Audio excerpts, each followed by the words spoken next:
എല്ലാവർക്കും നമസ്കാരം. ഞാൻ ഗണേഷ് വാടാനപ്പള്ളി.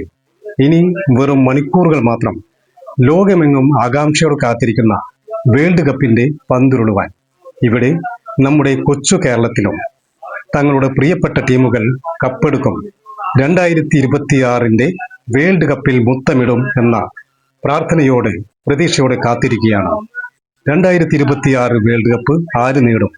എന്താണ് ഈ വർഷത്തെ വേൾഡ് കപ്പിന്റെ പ്രത്യേകത എന്നിവയെക്കുറിച്ച് നമുക്ക് നമ്മുടെ എല്ലാം പ്രിയങ്കരനായ മലയാള സിനിമയിൽ കൊടക്കമ്പിയായി വന്ന ഇന്ന് ദേശീയ അവാർഡ് വരെ കരസ്ഥമാക്കിയ നമ്മുടെ എല്ലാം പ്രിയങ്കരനായ ഇന്ദ്രൻസ് ചേട്ടനോട് നമുക്ക് ചോദിക്കാം. ചേട്ടാ നമസ്കാരം. വേൾഡ് കപ്പ് ഒക്കെ ആയില്ലേ? ഇനി വെറും മണിക്കൂറുകൾ മാത്രമേ ഉള്ളൂ.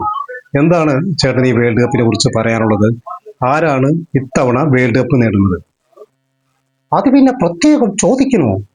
ഇത്തവണ വേൾഡ് കപ്പ് നമ്മുടെ ബ്രസീൽ ടീം തന്നെ നേടും. എന്താ ഒരു കളി! നൃത്ത ചുവടല്ലേ, നൃത്ത ചുവട്. പിന്നെ ഒരു വിഷമം മാത്രമേ ഉള്ളൂ, നമ്മുടെ നെയ്മർ കുട്ടന് പരിക്കില്ലാതെ നല്ല രീതിയിൽ കളിച്ചാൽ മതിയായിരുന്നു. ആ കളി കാണുവാൻ എത്ര രാത്രി വേണമെങ്കിലും ഞാൻ ഉറപ്പൊഴിക്കാൻ തയ്യാറാണ്. എന്താ കളി! ആഹാ ആഹാ.